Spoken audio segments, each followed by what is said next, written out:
How to use Microsoft Power Query, updated for 2026. Microsoft Excel has become incredibly powerful over the years, and one of its best built-in tools is Power Query. It makes cleaning, transforming, and organizing data fast and beginner-friendly.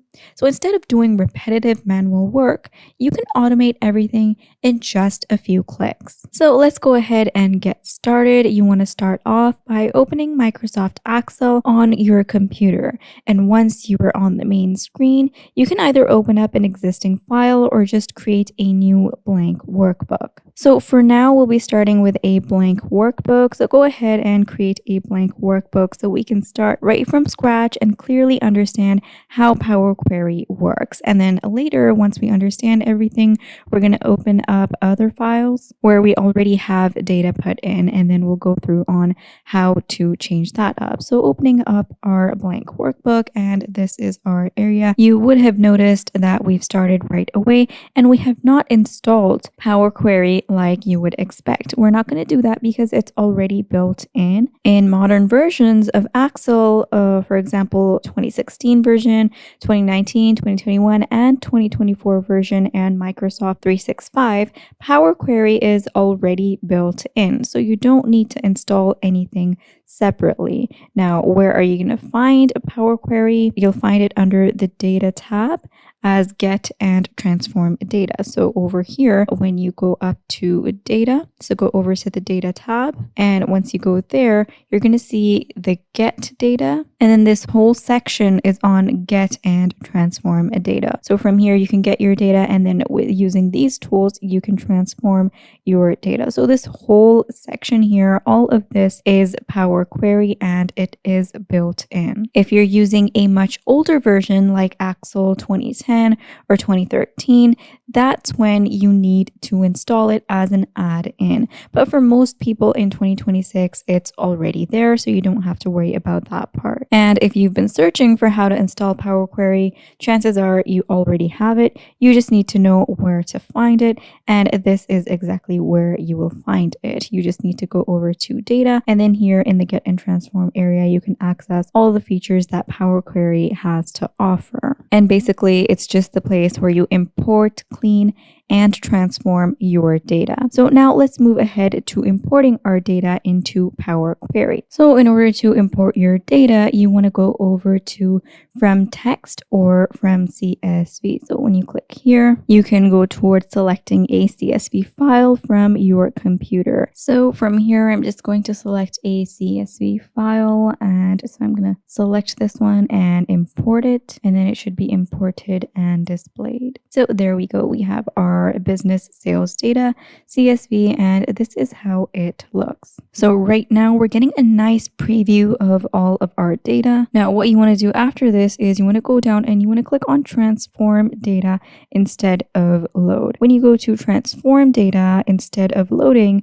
this will open up the Power Query editor, and this is where all of the magic is going to happen. So we're going to click on Transform Data, and then we'll be able to make our edits and changes and really clean up all our data. And as you can see up here, it says Power Query Editor, and we have our Power Query Editor opened up. So let's maximize this and let's get to work. So a quick breakdown of what we're looking at exactly. Right at the center, the table in the center shows your data. Then to the right side, you have the applied steps.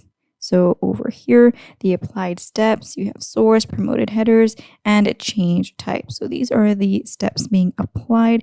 And then at the top ribbon, it contains all of the transformation tools. Every action that you take here gets recorded as a step right over here. This means that you can edit or remove this later. And this is exactly what makes Power Query so powerful, because everything is automated and repeatable. So so nothing is permanent. So now let's say that your data set has extra columns that you don't need. So let's clean our data and remove any unwanted columns. In order to remove them, you want to go up and click on the column that you want to delete. So in this scenario that we have right now, I really think that we do need all of these, but in order to show you, we could remove the unit price and consider that, we're only considered with the total price and we don't really care about the per unit price. So you want to go over to that column, right click on it, and then you just want to click remove. So let's click there, and there we go. Just like that, it's been removed.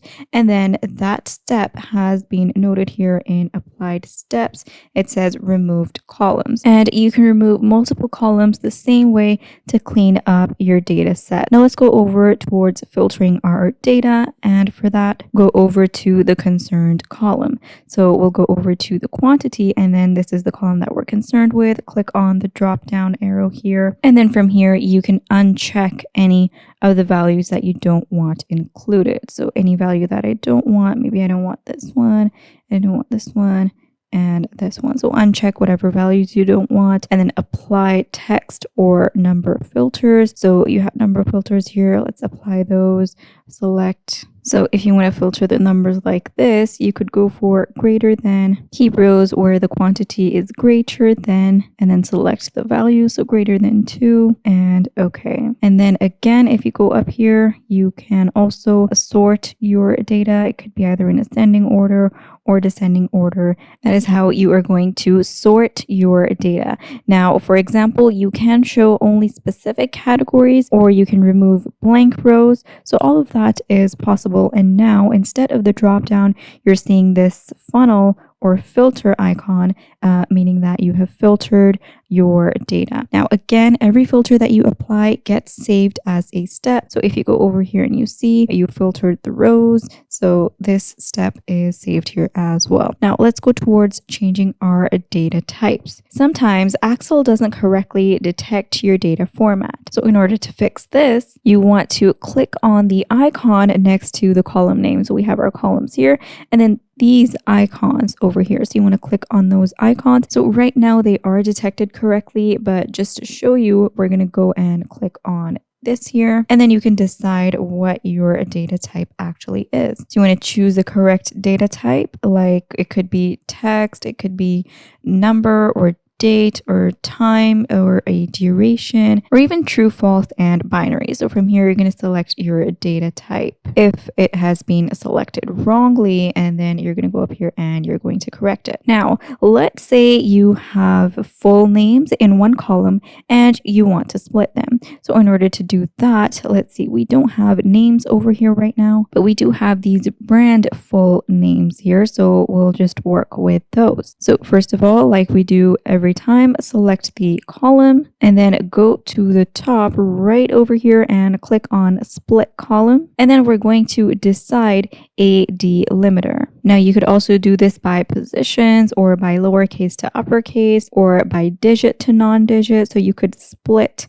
the information entered in here by these different deciding factors. So we're going to go over to by delimiter, and then we're going to decide how we want to split the information that's been put in. So leave it at space, and then we want to split it at each occurrence of the delimiter. So between the space, we want it to be split across there. So you're going to select that, and then we're just going to click OK. And then there we go. Our one column has been split into two, and the information which was together or whichever was split by space has been split into separate columns. And then if you go look at the applied steps, you have split column by delimiter here. So now let's go over to removing any duplicates if we have any. For that, again, go over to the column. Now we're going to select our column. So we're going to go over to the products column and then go over to remove rows. So we'll go up to the top menu here and we have remove rows, and then we're going to decide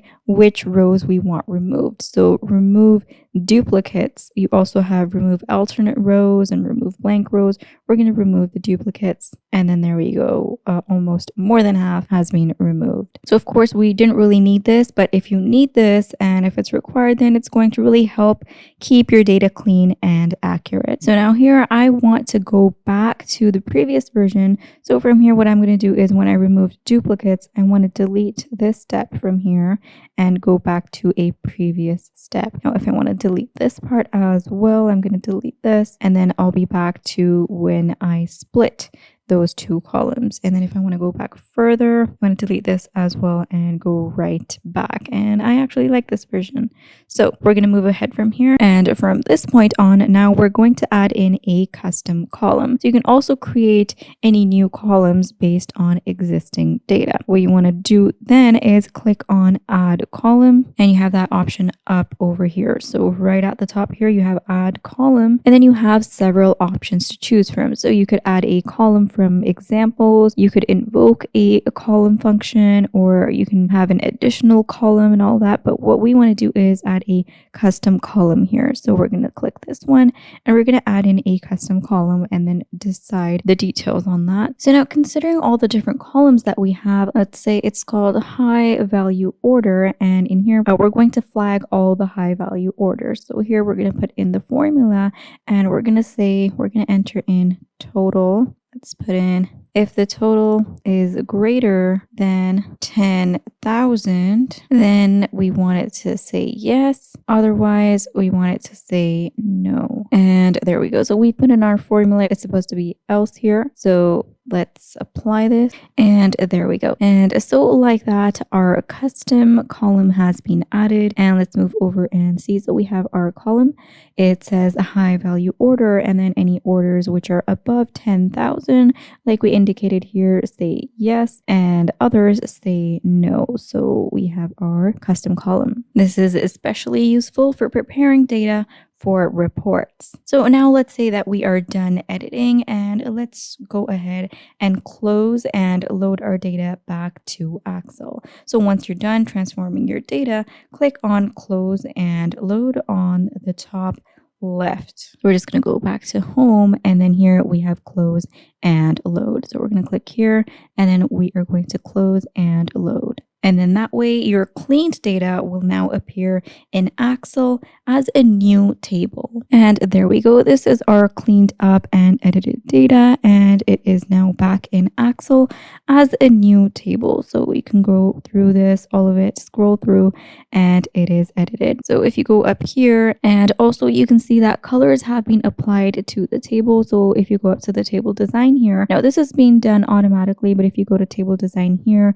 you can access the different table colors, and these are some default colors that you can select for your tables, and then they'll be added automatically to whichever table that you create. Now, one of the best features of Power Query is automation. So if your original data changes, all you need to do is go to Excel and click on refresh. So up here you have the refresh option, and here when you click refresh, this is going to refresh your data, and Power Query will automatically reapply all of the steps you created, and there is no need to redo anything. So now let's talk about working with queries on Excel. Go over to queries and connections. Right now we do have that panel opened up, and it is the queries and connections. So let's just close this, and I'll show you how to open that up again. So for that, you're going to go up here to data again, and under right here, you have queries and connections. So when you open that up, this panel opens up. Now here, what you can do is you can view all of your queries, you can edit them again, and you can duplicate or delete your queries as well. This is useful when working with multiple data sets. And if you go over to the query written here next to table design, if you go over here, you can export your connection file, and you can export this query and it's a referenced queries, and then you can use that file to share with others. So that is how with a Power Query, everything becomes really easy. Imagine you get a really messy sales report every week. Now, instead of manually cleaning that up, all you need to do is import it into Power Query, apply your steps once, and then just keep refreshing it every week. This can save hours of repetitive work, and this automation is going to save you a lot of time. Now, let me just go over a quick few steps. Now, I'm just going to go over some few quick tips. Always click transform data and not load data for full control. Keep an eye on applied steps to track changes, rename steps for better organization, and practice with small data sets first. These small habits will make you much faster over time. time. So that is how you use Microsoft Power Query in Excel. Once you get used to it, you'll realize how much time it saves, especially when working with large or messy data. Start simple, practice a few transformations, and gradually build more advanced workflows as you get comfortable.